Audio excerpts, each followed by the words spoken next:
Ya, selamat sore Bapak Ibu dan saudaraku sekalian. Bersama kita akan memasuki pemahaman Alkitab kita pada sore hari ini. Mari sebelum kita memasuki pemahaman Alkitab kita akan berdoa. Tuhan, kami datang kepadamu ingin memahami firman-Mu di dalam segala kapasitas kami sebagai manusia, kami terbatas. Tuhanlah yang akan tolong kami untuk mengerti akan firman-Mu. Tolonglah kami, biarlah kami dapat melaksanakan firman-Mu. Terima kasih Tuhan Yesus, di dalam nama-Mu kami berdoa. Amin. Ya Bapak Ibu dan saudaraku sekalian, mari bersama-sama kita belajar firman Tuhan. Bacaan kita dari 1 Petrus pasal yang ketiga ayat 13 sampai yang ke-22.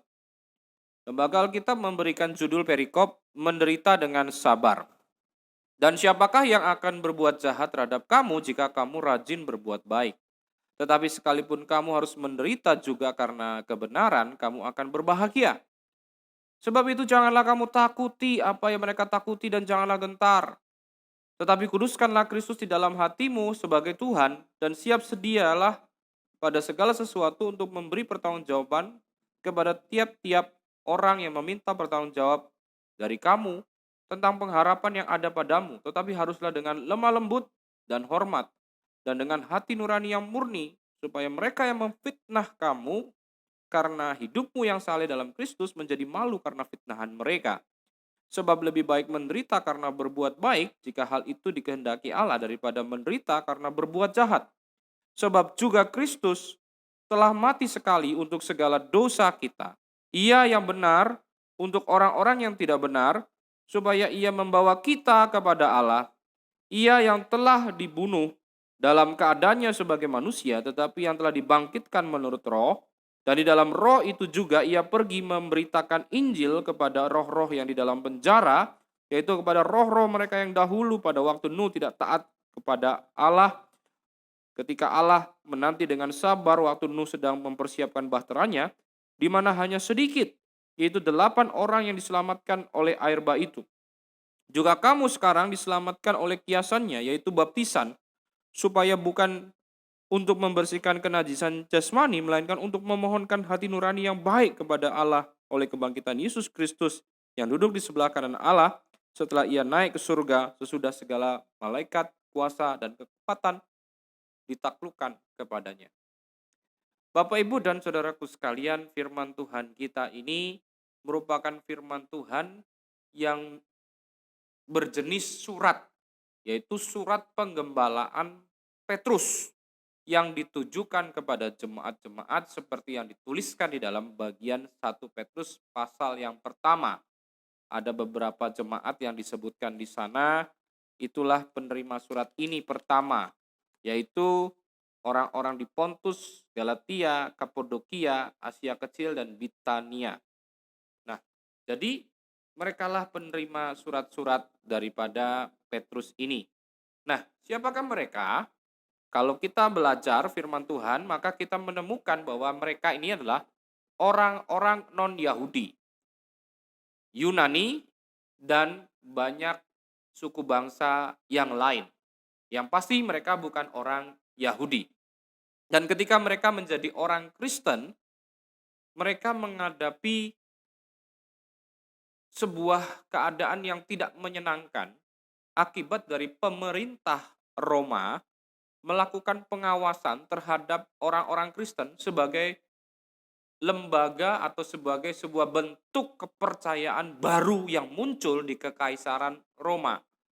Sehingga ketika mereka menerima pengawasan yang ketat dari pemerintah Roma, warga penduduk Roma yang lain, yang notabene adalah mayoritas Yunani, menilai orang-orang Kristen ini juga dalam sebuah stigma negatif. Jadi mereka dianggap orang yang sangat aneh, unik, berbeda. Dan biasa kalau menjadi orang yang aneh, unik, dan berbeda, maka orang akan menganggap kita sebagai orang yang patut untuk dicibir, disindir, diberikan perkataan-perkataan miring yang tidak mengenakkan hati. Dan di dalam hal ini mereka juga berjumpa dengan orang-orang Yahudi, saudara tua Kristen, sebab bagaimanapun Kristen bukan merupakan sebuah kepercayaan yang dibawa oleh Kristus, sebab kekristenan itu sebenarnya adalah gerakan pemurnian atau gerakan untuk kembali kepada apa yang harusnya dilaksanakan oleh orang Israel yang ingin dibawa oleh Yesus. Jadi tidak pernah ada bahwa Kristen itu merupakan sebuah agama yang dibawa khusus oleh Yesus, tidak. Tapi Yesus melakukan sebuah gerakan pemurnian, kembali kepada apa yang memang harus dilaksanakan. Nah, jadi kekristenan ketika berhadapan dengan saudara tua mereka, yaitu orang-orang Yahudi, dianggap sebagai orang yang tersesat, bid'ah, yang patut dikembalikan kepada akar yang benar, yaitu Yahudi. Baik dengan cara yang baik, baik dengan cara yang kasar, bahkan sampai kehilangan nyawa pun tidak apa-apa. Lebih baik orang itu kehilangan nyawa dalam keadaan kembali kepada iman Yahudi daripada mereka mati dalam iman Kristen. Nah, itu yang menjadi sebuah hal yang dikerjakan oleh orang-orang Yahudi, di mana salah satu orang Yahudi yang punya ambisi mengembalikan orang Kristen kepada akar keyahudiannya, kita kenal di dalam pribadi Paulus. Nah, jadi kita memahami keadaan ini, bahwa segala sesuatu itu membuat orang-orang Kristen tidak nyaman. Itulah yang disebut sebagai sebuah penderitaan. Nah, di dalam segala penderitaan yang dialami oleh jemaat yang ditujukan oleh surat Petrus ini, maka Petrus mengatakan supaya di dalam segala penderitaan yang sedang dialami itu, tetaplah rajin berbuat baik. Sebab kenapa? Kalau kamu rajin berbuat baik, tidak mungkin ada orang yang akan berbuat jahat kepada kamu. Tetapi di dalam logika normal. Ya, kalau kita dibaikin sama orang, tentu saja kita akan berbuat baik juga terhadap orang itu dalam kondisi yang normal, dalam logika yang waras. Tetapi itu tidak terjadi. Sehingga ayat ini tidak hanya berhenti pada ayat 13, kita lanjutkan di ayat 14. Tetapi sekalipun kamu harus menderita juga. Artinya, ketika engkau berbuat baik, engkau tidak menuai kebaikan, sehingga engkau tetap menderita dan bukan malah menerima kebaikan. Maka engkau harus menerima itu, dan itu akan membuat kamu bahagia. Di sana dikatakan, kamu akan berbahagia. Nah, perkataan Petrus ini sebenarnya merupakan sesuatu yang sulit diterima akal. Karena kenapa Bapak Ibu dan Saudaraku sekalian?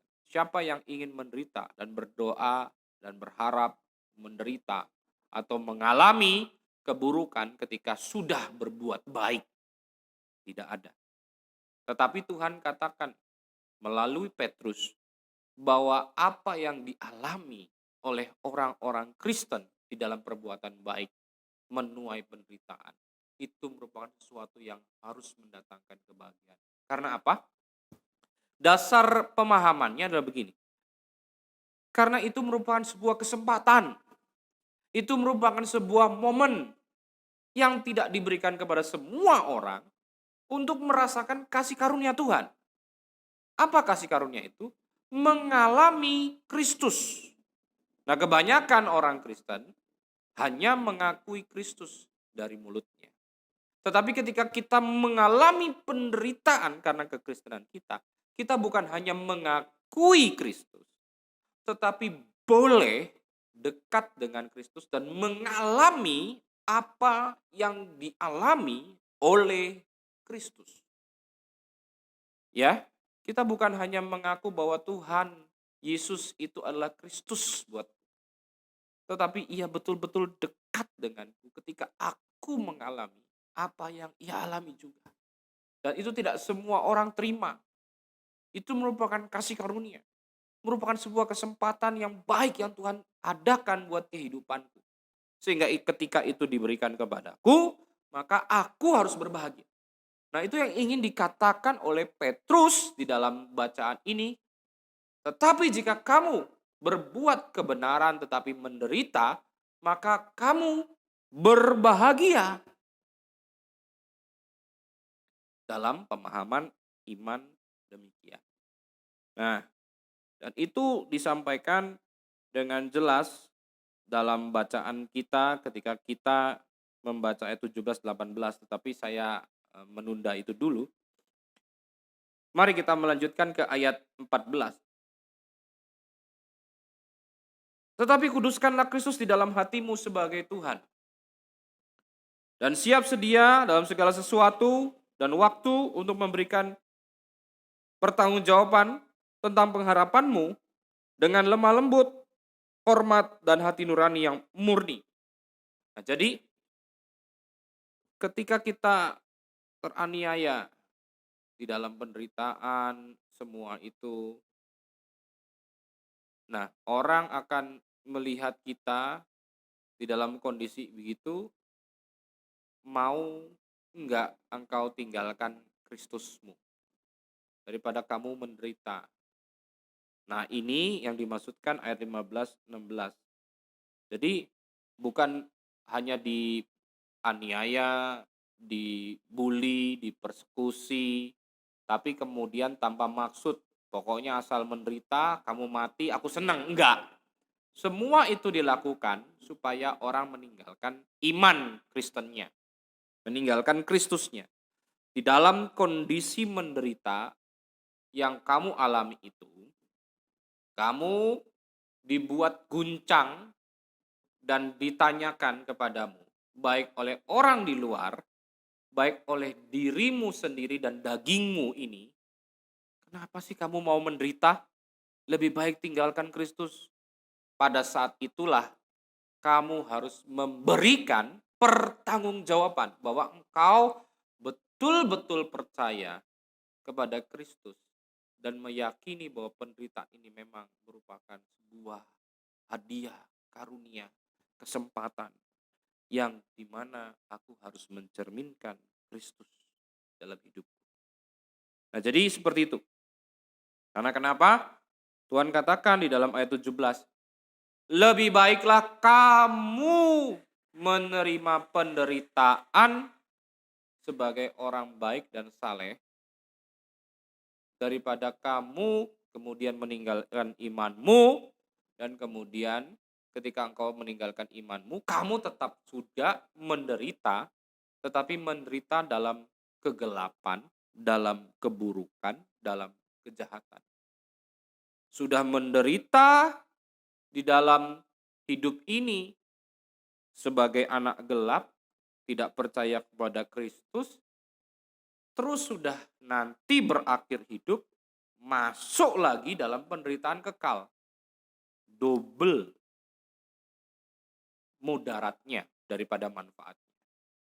Sehingga ayat 17 itu mau mengatakan bahwa tetaplah pegang imanmu dan tetaplah kamu mencerminkan Kristus dan kebaikan dan kasih Kristus itu dalam sabar dan setia, sebab dengan demikianlah engkau akan mendapatkan sebuah kemuliaan. Dan kita mendapatkan itu dalam bacaan ini. Ayat 18 sampai 22 menceritakan bagaimana kemudian Yesus Kristus sabar di dalam penderitaannya dan kemudian di dalam segala kesabaran menanggung derita salib, menanggung dosa dunia. Maka Tuhan Allah memberikan tempat di sebelah kanannya dan menaruhkan segala kekuatan, kuasa dan seluruh malaikat dengan segala kuasa-kuasa yang ada di muka bumi. Itu di bawah kaki Yesus Kristus. Sehingga ketika ia menjadi sabar dalam derita, maka ia mendapatkan kemuliaan. Yesus mendapatkan sebuah tempat yang baik. Pun kamu. Pun orang Kristen demikian. Nah, maka Inilah yang ingin Tuhan sampaikan kepada kita, bahwa kita tetaplah tetaplah di dalam iman kita. Tetaplah percaya Tuhan Yesus adalah penguasa kita yang merajai kita. Sehingga ketika kita tekun berbuat baik, tekun menyatakan kasih, Tuhan akan memberikan yang baik.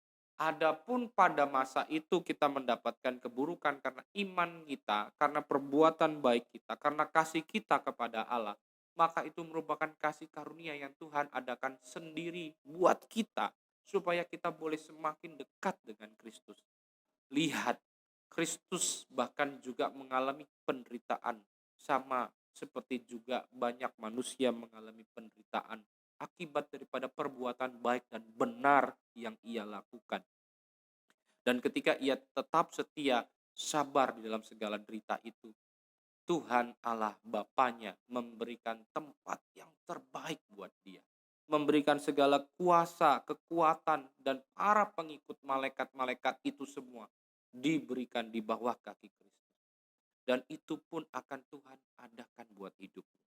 Jadi Tuhan mau katakan kepada kita melalui bacaan firman ini, melalui bacaan ini kita mau diajak untuk memahami, jangan takut untuk menderita. Beranilah untuk menderita, bukan karena bodoh, bukan karena konyol, tetapi karena iman kepada Kristus Yesus. Karena panggilan kita sebagai orang Kristen untuk terus bisa mengadakan kasih Allah dalam hidup ini. Dan ketika kita menjadi orang yang setia, dan ketika kita boleh tetap di dalam iman percaya kita, dan dalam perbuatan-perbuatan baik kita, maka Tuhan yang juga memberikan segala hal yang baik kepada Kristus sebagai yang sulung daripada orang-orang yang mendapatkan sebuah kebaikan, maka ia juga akan menerima juga seperti Kristus kebaikan yang telah Tuhan janjikan itu. Nah, jadi mari kita boleh menerima firman ini dalam kehidupan kita. Kiranya Tuhan memberkati setiap kita yang mendengarkan pengupasan firman 1 Petrus pasal 3 ayat 13 sampai 22 ini. Tuhan memberkati. Amin.